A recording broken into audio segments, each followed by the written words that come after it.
basta, basta, basta. Ya esto es increíble. Estamos en un punto en la iglesia donde estamos definiendo si somos una iglesia evangelizadora con Jesús o si somos una iglesia autorreferencial que lo único que hace es mirarse en el ombligo.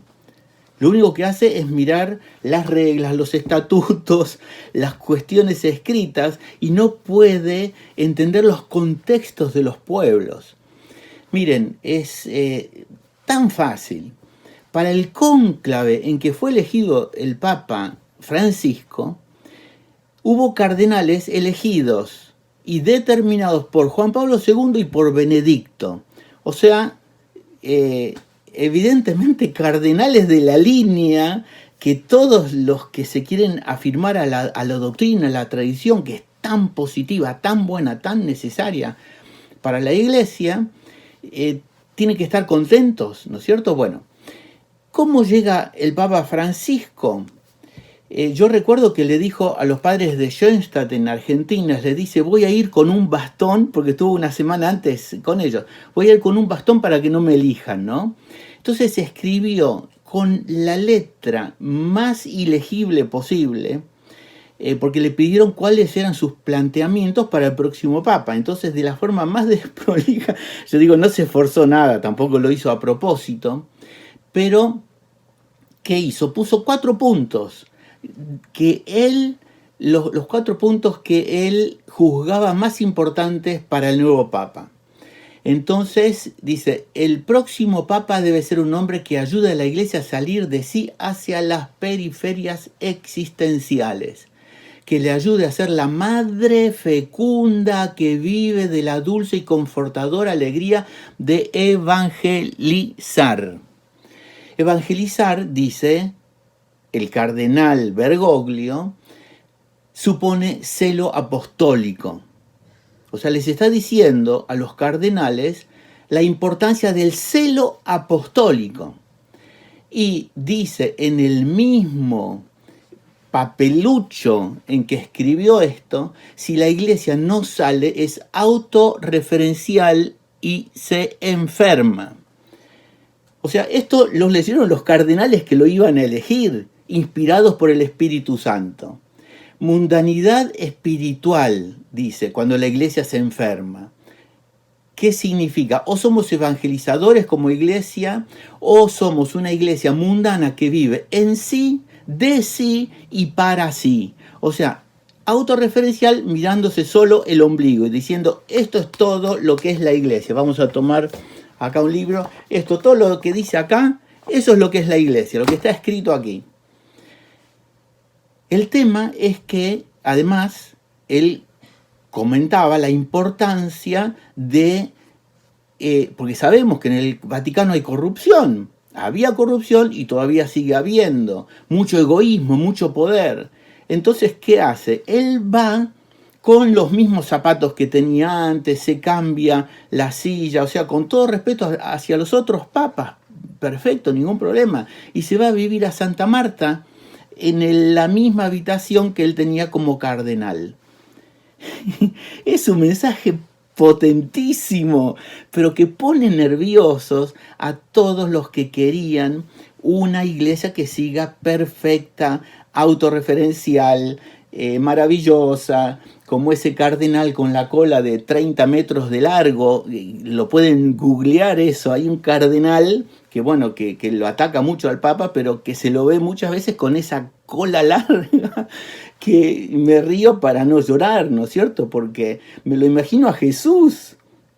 Se imagina a Jesús con los sumos sacerdotes, con Pilatos, y él con sandalias, sudado.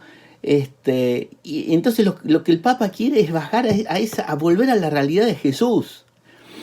Entonces, de pronto surgen dudas, ¿sí? Es con el Papa, no es el sínodo. El sínodo es una expresión de esa bronca que tienen los que quieren conservar todo, que son 4 cardenales que han convencido a pocos medios de comunicación con mucha plata, que convencen a gente sencilla como tú. que eres buena católica, buen católico, ¿sí? Y te viene, no, acá la doctrina dice esto, acá en este versículo dice tal cosa y entonces esto es así. Y resulta que terminamos siendo como los protestantes. Hay protestantes que son más abiertos, orgánicos y mejores cristianos que nosotros, porque a veces nos ofuscamos tanto en un punto y perdemos todo el espíritu evangélico, perdemos toda la unidad con la iglesia, porque estamos haciendo daño. Entonces, si nos vamos a regir por lo que está escrito, de pronto Pablo dice en 1 Corintios 6, de 9 a 10, quienes no se salvan, por ejemplo, incluyendo los borrachos, ¿no? Entonces uno dice, y la historia del borracho no importa todo el proceso que tuvo, con los que yo me encuentro en Mount Pleasant, aquí en Washington, en la misión con la gente humilde, me siento con ellos, rezamos juntos y de pronto le digo, ¿y usted se salva? No, porque dice Romanos no sé cuánto. Yo digo, usted tiene a Jesús en su corazón, ¿no es cierto? O sea, ver el fondo de la cosa. De pronto, la primera de Juan 4:16 dice, Dios es amor, y el que permanece en el amor permanece en Dios, y Dios permanece en él. Entonces, ¿cómo es? ¿Se salva o no se salva? Entonces necesitamos una persona instituida por el Espíritu Santo, inspirada por el Espíritu Santo, para que nos aclare las cosas, ¿sí? Entonces, pero si vamos a combatir a esa persona porque nos dice cosas que no nos gusta, porque en realidad, si bien se acuerdan, hay muchas cosas que había gente que no le gustaba, de Juan Pablo II, de Benedicto, pero nunca pasó nada como esto, ¿no? Hoy hay una rebelión muy grande por aquellos que no quieren quitarle los privilegios, que no quieren moverse de esa estructura rígida, que no les permite ver a la persona y solo se agarran del libro. Bueno, y ahora vamos a explicar un poquito, muy concisamente, lo que sucedió con unas imágenes en el sínodo de la Amazonía. Y muy cortito porque por un lado en general se conoce, por otro porque realmente estas imágenes en sí simplemente simbolizan, por un lado, al pueblo indígena, ¿no? Los pueblos originarios que lo tienen como símbolo, pero por otro lado simboliza también una iglesia hipócrita, totalmente hipócrita, porque ya vamos a demostrar aquí cómo suceden cosas similares, incluso ya lo van a ver, ¿no? Cómo se lo vamos a demostrar. Y sin embargo ahora para denostar este sínodo hacen unas cosas realmente increíbles. Se dice que estas imágenes simbolizan a Pachamama, otros dicen que no, o que es la Virgen María. Se ha dicho 500.000 veces que no es la Virgen María, pero más allá que sea, que no lo sea, que el tema principal de nuevo es qué está pasando en la iglesia, que hay un choque tan tremendo de lo que es la evangelización del Papa Francisco, no solo el Papa Francisco, de todo el pueblo cristiano, ¿no? Pero que hay muchos católicos que todavía se aferran a este tipo de cosas y en vez de ayudar a evangelizar, frenan toda la fuerza de Jesús que quiere llegar a los pueblos. Y sucedió también que dos personas llegaron a la iglesia donde estaban esas estatuillas, las robaron, o sea, cometieron el gravísimo delito siendo católicos, ¿no? De un robo, y se filmaron y tiraron las estatuillas al río Tíber. Eso no es todo, sino todos los comentarios de católicos que uno diga son ultraconservadores, pero resulta que muchos son de los nuestros, son gente que cree que está bien porque eso hay algunos que se han dedicado a transmitirles esa idea.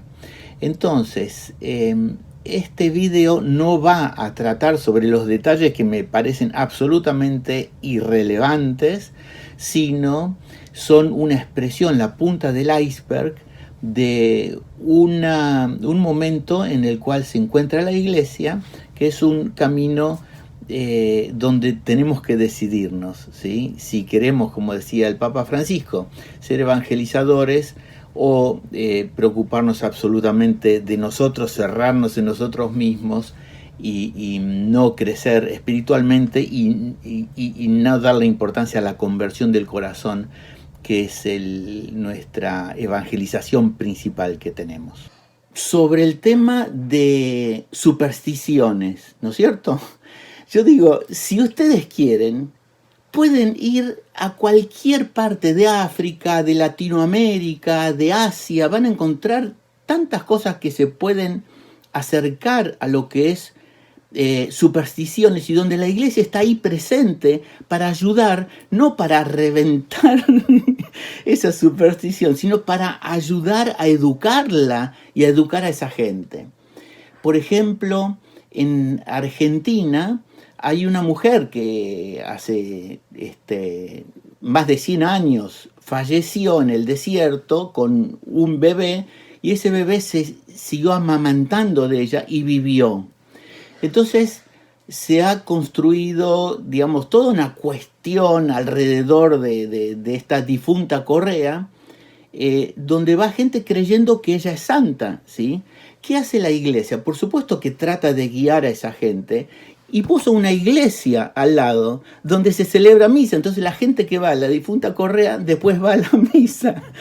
Pero en esa misa es una misa, ¿no es cierto? Pero ellos pueden tener sus amuletos, que uno le va a sacar el amuleto del bolsillo, ¿no es cierto? Si es que se llama amuleto, quién sabe. Le llevan agua porque se murió de sed, ¿no es cierto? Y está el Gauchito Gil, que es exactamente lo mismo en Argentina.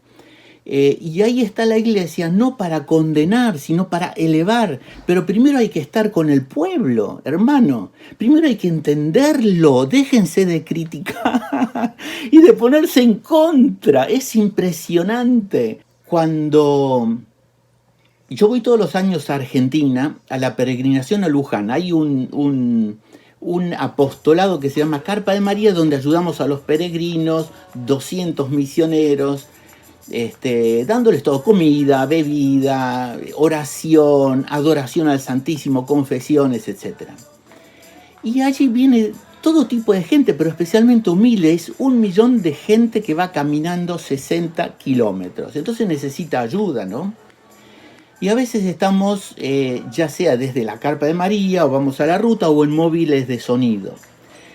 Y yo siempre me imaginé una peregrinación como las que yo conocía, ¿sí? No en saco y corbata, pero por lo menos cantando a la Virgen, cantando salmos, rezando el rosario.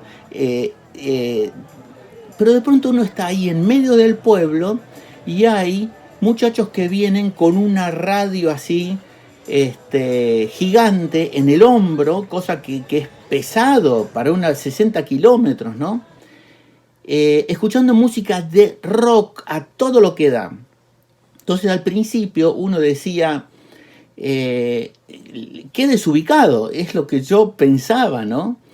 Y después fui evangelizado por esa gente.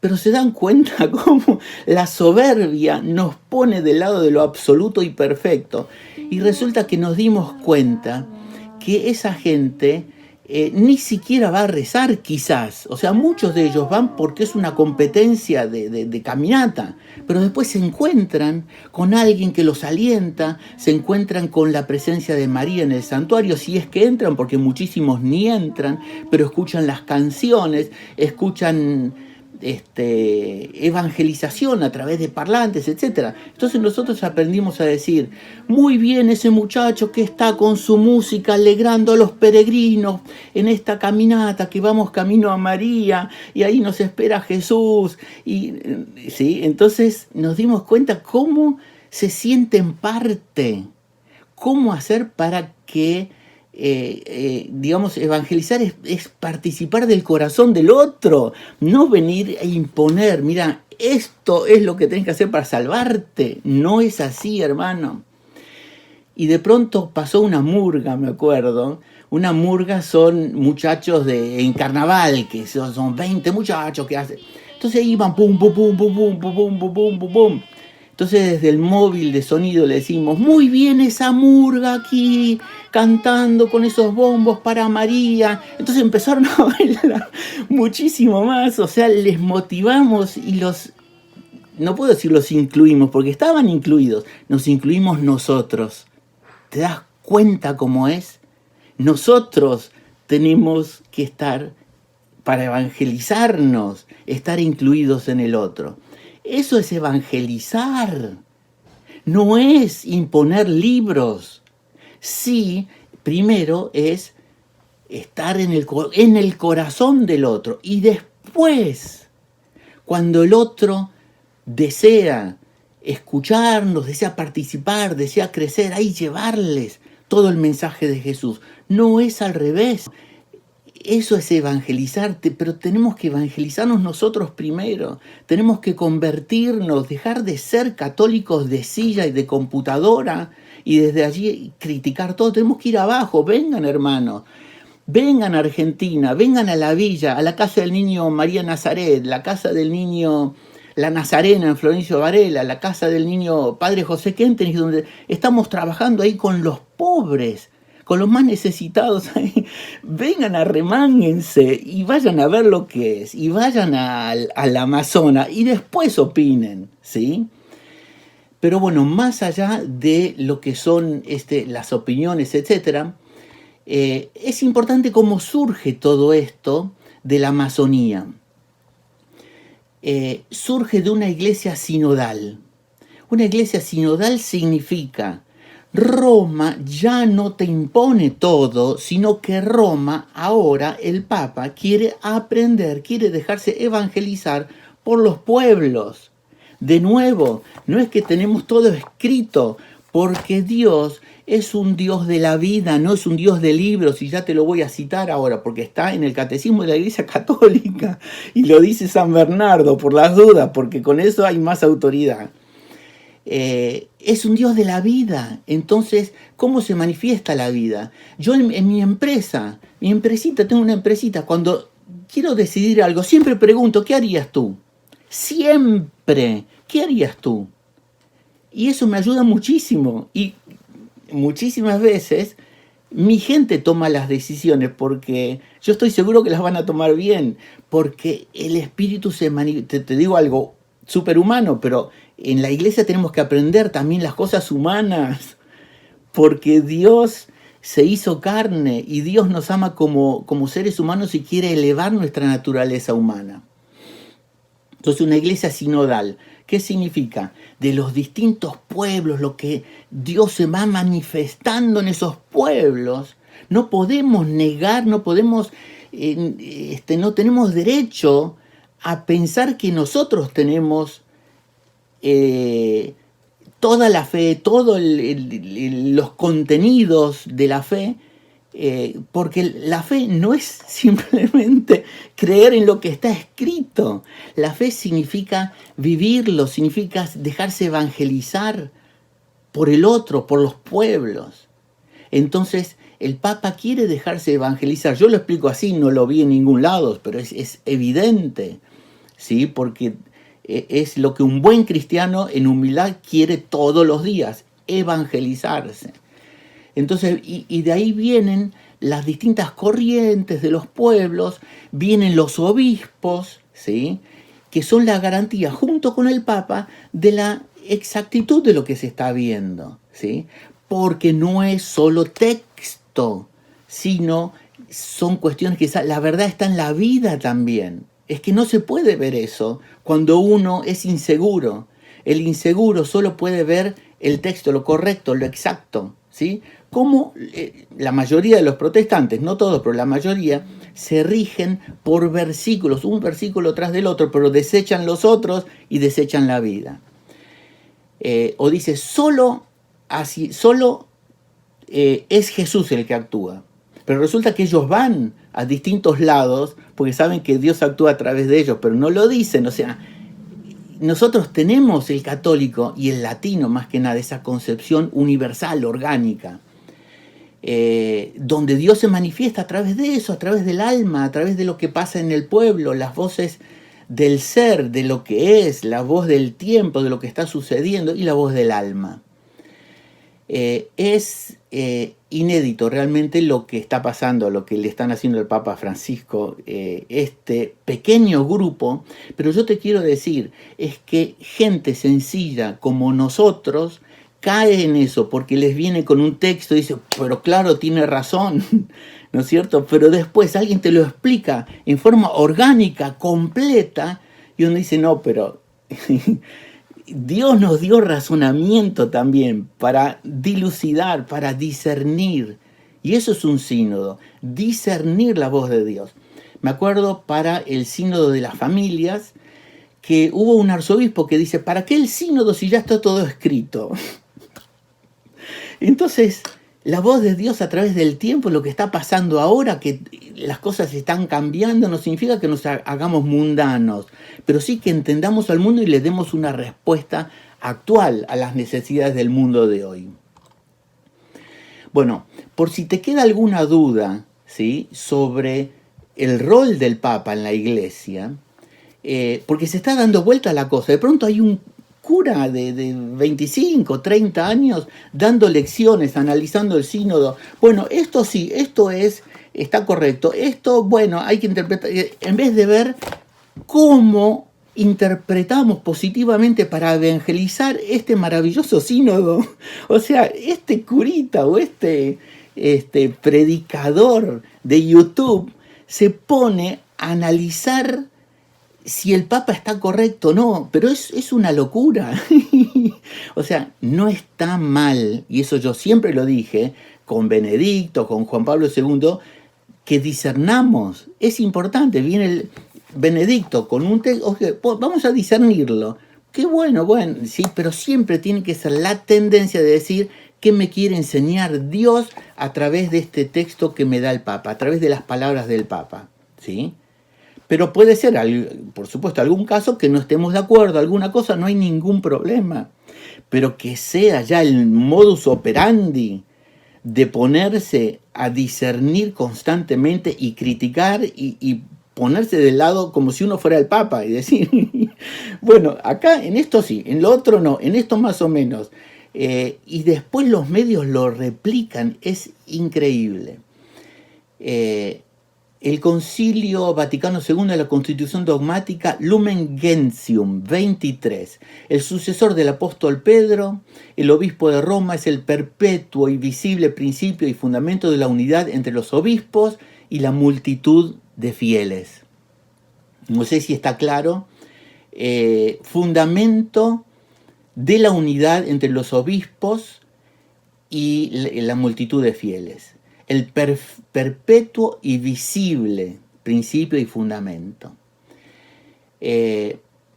Bien, está el cardenal Robert Sarah, que disiente con el Papa en cosas, no importa en qué cosas, pero de pronto dice, el que no está con el Papa que se vaya de la iglesia.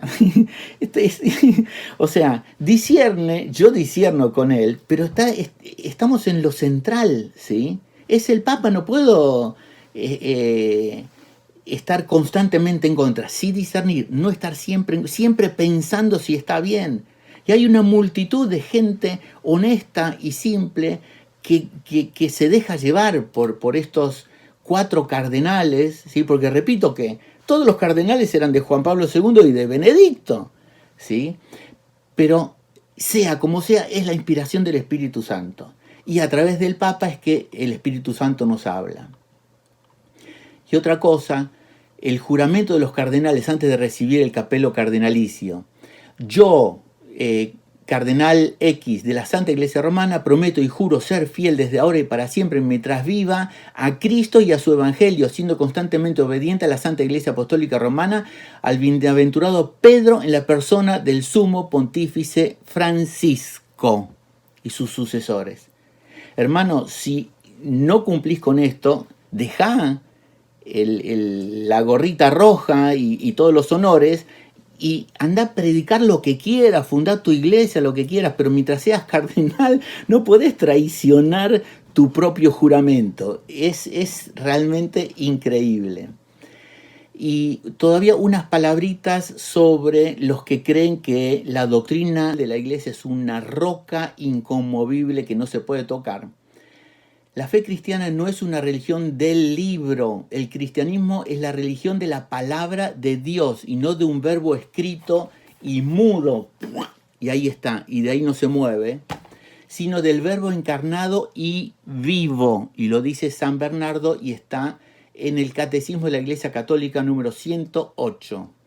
Para que las escrituras no queden en letra muerta, es preciso que Cristo, palabra eterna del Dios vivo, por el Espíritu Santo, nos abra el espíritu a la inteligencia de las mismas. Inteligencia. ¿Y quién es la persona? Eso viene de Lucas 24:45. ¿Quién es la persona que nos ayuda a dilucidar las dudas? Es el Papa, no es el curita de 28 años, ni del 70, ni el youtuber que se pone a criticar al Papa, ¿sí? Repito, discernir es una cosa, pero ponerse a criticarlo como diciendo, bueno, ahora yo te voy a... Y todos, no importa lo que... Sí, gracias padre, gracias predicador, gracias youtuber, ¿sí? Porque les significa, ¿sí? Y se olvidan que hay que decirle gracias a Pedro, gracias a Jesús, gracias al Papa. Estamos un poquito torcidos. Bueno, la doctrina es inamovible. Mira, el Catecismo Tridentino, publicado por Pío V, por el Concilio de Trento, dice: a los pequeños no les queda ninguna posibilidad de salvación si no se les da el bautismo. No se salvan.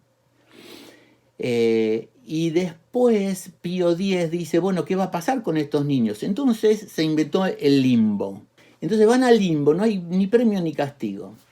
Pero el Catecismo de la Iglesia Católica, mirá, ahora sí que no puedes decir nada, aprobado en 1992, elaborado bajo la guía del cardenal Joseph Ratzinger y bajo el pontificado de Juan Pablo II, dice algo diferente en esa doctrina de la Iglesia. En cuanto a los niños muertos sin bautismo, la Iglesia solo puede confiarlos a la misericordia divina. En efecto, la gran misericordia de Dios, que quiere que todos los hombres se salven, nos permite confiar que haya un camino de salvación para los niños que mueren sin bautismo.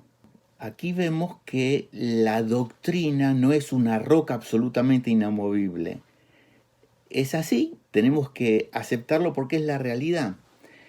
Pero debemos estar tranquilos porque lo básico, o sea, queda toda la doctrina, pero eso no significa que uno no esté llamado a discernir para dar una respuesta acorde a la verdad. En este caso es la verdad, o sea, la realidad sobre la salvación de los niños que no han recibido el bautismo.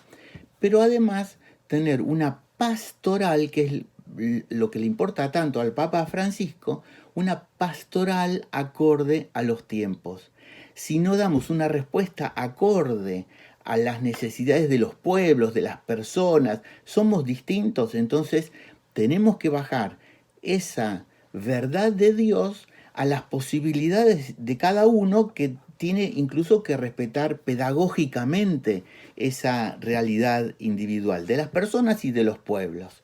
Entonces no hay que temer, porque lo esencial no va a cambiar nunca, las verdades teológicas son absolutas, pero hay cosas que la Iglesia tiene que ir discerniendo.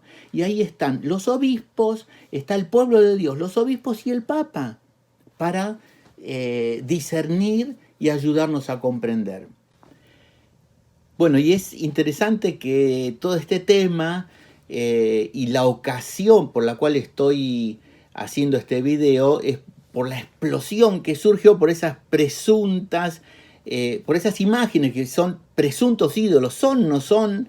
Los que lo hacen ídolos yo creo que son justamente los que los denostan, porque son expresión de un pueblo, una mujer embarazada. No sé si yo puedo dibujar a la Virgen María también, ¿qué tiene de malo?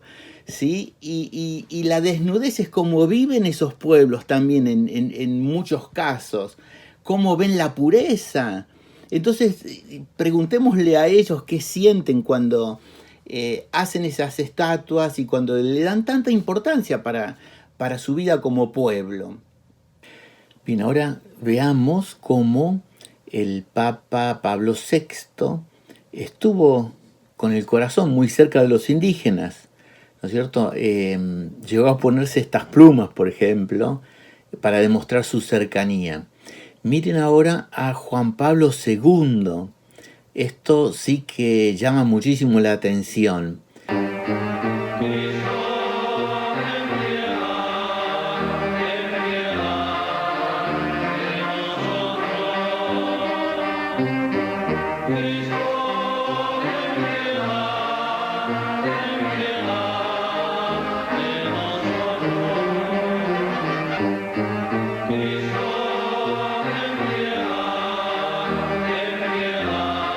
Para sorpresa de todo el mundo, Juan Pablo II permitió que un grupo de indígenas le realizaran una limpia.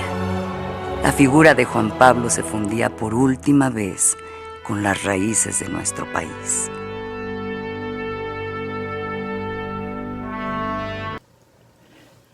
Bueno, para ser claro, esto es un rito pagano, ¿sí?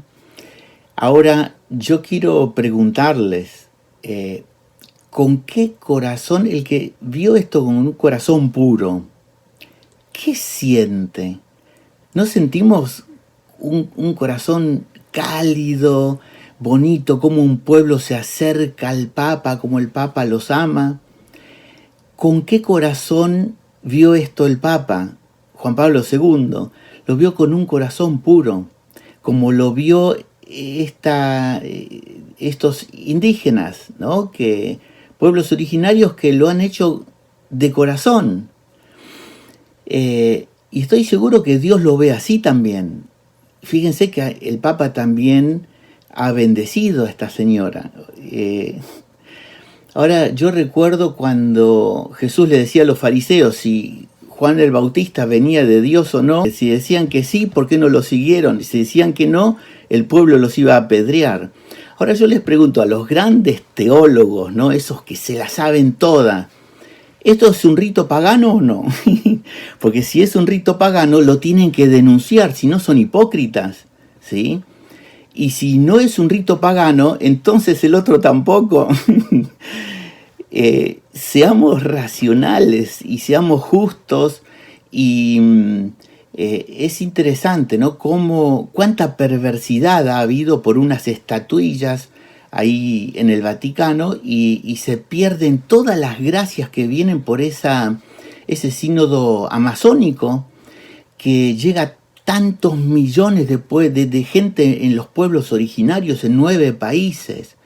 Y nos quedamos, imagínense si todos nos quedábamos en esta limpia que le hacían a Juan Pablo II y nos perdíamos los millones de mexicanos que se acercaban a Dios a través de esta misa, del acercamiento. No digo de la limpia, eso no sé, la verdad, lo veo con el corazón de Juan Pablo, ¿sí? Pero tengan en cuenta que este es Juan Pablo II, el gran teólogo del siglo XX. Entonces, realmente, seamos coherentes y mucho más que coherentes, cambiemos el corazón, ese corazón de piedra, duro, exacto, perfecto, absoluto, por el corazón que Jesús quiere, que es para lo que vino, que es para cambiarnos el corazón, para la conversión del corazón. Y yo quiero decirlo con toda claridad, por lo menos al respecto de ciertas personas, esto evidencia hipocresía. Sin ningún lugar a dudas, o sea, no digo todos, por supuesto que no todos, muchos lo hacen con absoluta conciencia para cuidar absoluta, pero no se dan cuenta que hay que abrir el corazón a la gracia y dejar de ser tan absoluto, ¿no es cierto? Lo que yo estoy obligado a decir hoy, y repito, esto no es para todos, quizás no sea para la mayoría, yo creo que no lo es para la mayoría, no es todo buena intención. Es más, estamos seguros que no es todo buena intención. Y para aquellos que lo hacen con maldad y están queriendo tener poder y temen perder lo que tienen, a esos les habló Jesús diciendo: «Ay de ustedes, escribas y fariseos, hipócritas, porque edifican los sepulcros de los profetas y adornan los monumentos de los justos. Y dicen: si hubiésemos vivido en los días de nuestros padres, no habríamos sido sus cómplices en la sangre de los profetas». Pasa siempre, el profeta es el que sufre la persecución, el que sufre la violencia de los justos, ¿sí? Y después el tema es que en algunas décadas, sin duda, estos tres papas más el que sigue, seguramente Juan Pablo II, Benedicto, Francisco, van a ser los grandes profetas, porque el mundo va avanzando, la mentalidad del ser humano se va ajustando a la realidad, a la vez que también se pierde, eso es indudable, pero tenemos que tomar lo bueno, ¿no es cierto? Nos estamos dando cuenta más de la realidad de las cosas. Entonces se va a decir, bueno, estos papas que nos han, digamos, traído una nueva teología, que es más que nada una visión distinta, que ya vamos a ver a qué se refiere esto, que no alcanza con los textos escritos, está clarísimo. Y vamos a descubrir que nos abrieron un nuevo panorama, una nueva visión de lo que Dios quiere para esta época. Estamos volviendo a los orígenes, es increíble después de 2000 años, ¿no? que estemos en este proceso. Y gracias a Dios, ¿no? El tema es que aquellos que denostan al Papa intencionalmente le están causando un daño terrible a la Iglesia. Hay un segundo nivel de teólogos que son aquellos que con buena intención, que se saben todo, ¿no es cierto? Pero con buena intención, queremos creer, sus prédicas van a detectar dónde está la pelucita, ¿no es cierto? Y no pueden ver el todo. Esos hacen también un daño a la Iglesia porque les falta, como decimos, la apertura del corazón. Y lo más importante somos nosotros, que no nos podemos dejar engañar porque el demonio está trabajando con mucha fuerza, hermano. Es siempre el poder de Dios contra el poder del demonio. Por supuesto que Dios permite al demonio y él tiene todo el poder.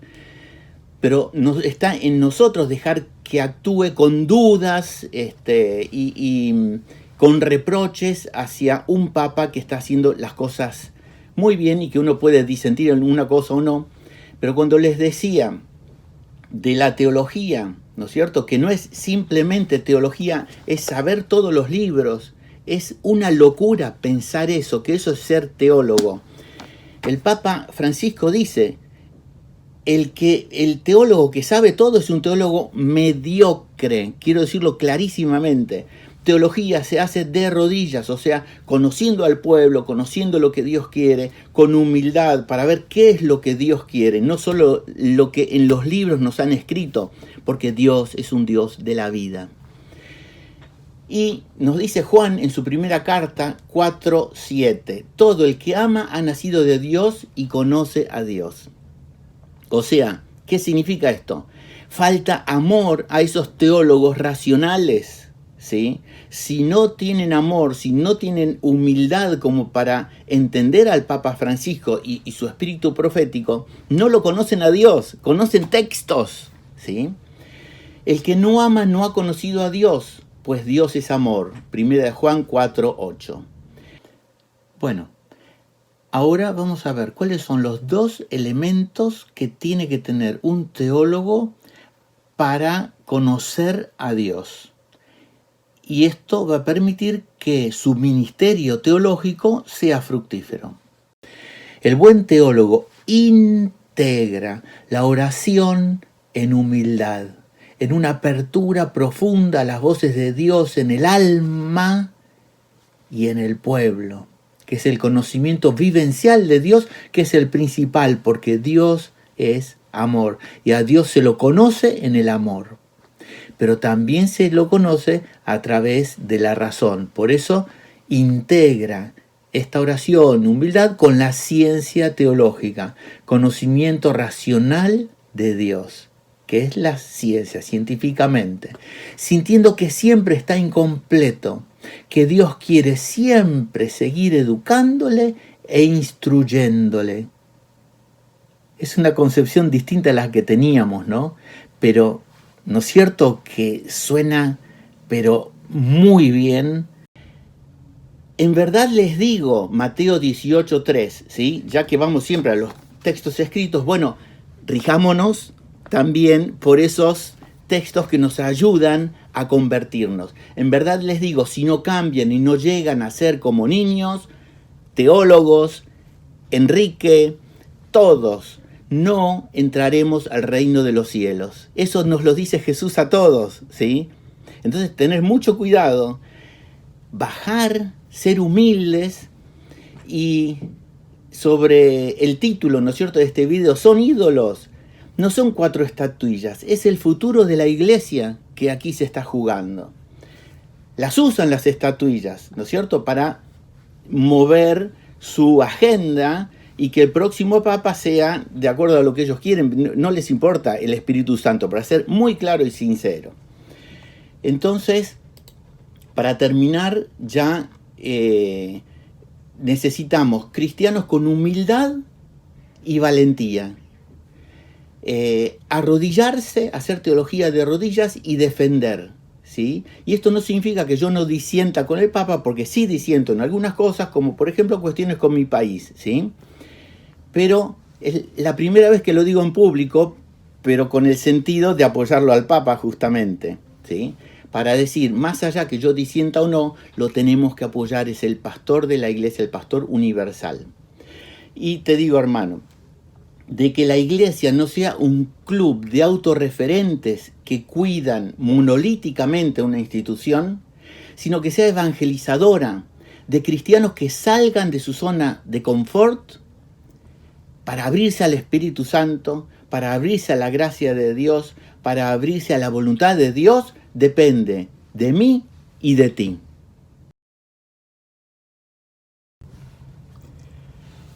Por último, quisiera hacer una oración con todos ustedes, porque los cristianos nos conocemos en el amor.